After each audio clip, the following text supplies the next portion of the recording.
ओम गण गणपते नमो नमः। श्रीमद् वाल्मीकि रामायण युद्धकांड 103वां सर्ग। श्री राम को रावण का फटकारना, उसके द्वारा घायल किए जाने पर रावण को सारथी को रणभूमि से बाहर ले जाना।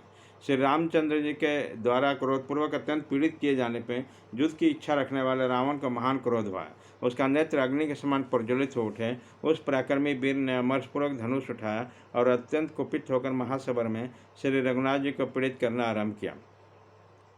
जैसे बादल आकाश से जल की धारा बरसाकर तालाब को भर देता है, उसी प्रकार रावण ने सहस्र बांधराओं की वृष्टि करके श्री रामचंद्र जी को आच्छादित कर दिया। युद्ध स्थल में रावण के धनुष से छूटे हुए बाण समूह से व्याप्त हो जाने के कारण श्री रघुनाथ जी विचलित नहीं हुए, क्योंकि महान पर्वत की भांति अचल थे।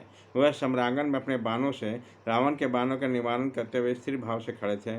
उन पराक्रमी रघुवीर ने सूर्य की किरणों के भांति शत्रु के बाणों को ग्रहण किया। तदंतर शीघ्रतापूर्वक हाथ चलाने वाले निशाचर रावण ने कुपित होकर महामणि राघवेंद्र की छाती में 700 बाण मारे गए। समरभूमि में उन बाणों से घायल हुए लक्ष्मण के बड़े भाई से राम रक्त से नहा उठे और जंगल में खिले हुए पलाश के वृक्ष की बातें दिखाई देने लगे। उन बाणों का आघात से कुपित होकर महातेजस्वी श्री राम ने प्रलय काल के सूर्य के भांति तेजस्वी सैकों को हाथ में लिया। फिर तो दोनों परस्पर रोषावेश से युक्त होकर बाण चलाने लगे। सम्रांगण में बाणों का अंधकार से छा गया।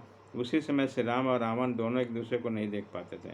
उसी समय क्रोध से भरे हुए वीर दशरथ कुमार श्री राम ने रावण से हंसते हुए कठोर वाणी कहा, नीर राक्षस, तू मेरे अनजान में जन्म स्थान से मेरे सहाय स्त्री को हर रहा है, इसलिए तू बलवान या प्रकर्मी तो कदापि नहीं है।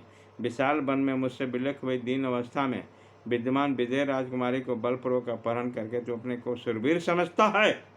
असहाय अबला पर वीरता दिखाने वाला निशाचर, पर स्त्री के अपहरण जैसे कार्य पुरुष करने वाला तो अपने को शूरवीर मानता है। धर्म की मर्यादा भंग रखने वाला पापी, निर्लज और सदाचूर निशाचर, तूने अपने बल के घमंड से वैदेही के रूप में मौत बुलाई है। क्या तू भी अपने को शूरवीर समझता है? तू बहुत बड़ा शूरवीर, बल संपन्न और साक्षात कुबेर का भाई जो है, इसलिए तूने परम प्रशंसीय और महान ईश्वरवर्धक काम किया।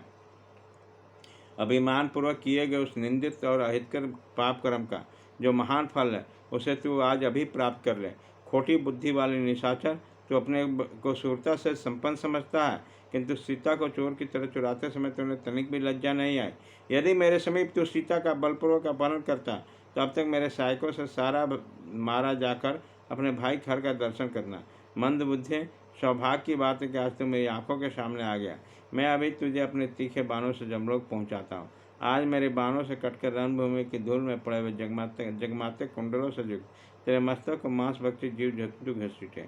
रावण, तेरी लाश पृथ्वी पर फेंकी हो, उसकी छाती पर बहुत से गृह टूट पड़े और बाणों के नोक से किया बात छेद के द्वारा प्रवाहित होने वाला तेरी खून को बड़ी प्यास के साथ पिए।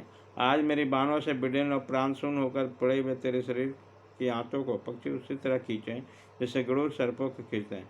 ऐसा कहकर शत्रुओं को नाश करने वाला वीर श्री राम ने अपने पास खड़े हुए राक्षस राज रावण पर बाणों की वर्षा आरंभ की। उसी समय युद्ध स्थल में शत्रुवध की इच्छा रखने वाले श्री राम का बल, पराक्रम, उत्साह और अस्त्र बल बढ़कर दूना हो गया। आत्मज्ञानी श्री रघुनाथ जी अपने सामने सभी अस्त्र अपने आप प्रकट होने लगे। हर्ष और उत्साह के कारण महातेजस्वी भगवान श्री राम के हाथ बड़ा तेजी से चलने लगा। अपने में से शुभ लक्षण प्रकट हुआ। जान राक्षसों का अंत करने वाला भगवान श्री राम पुनः रावण को पीड़ित करने लगा।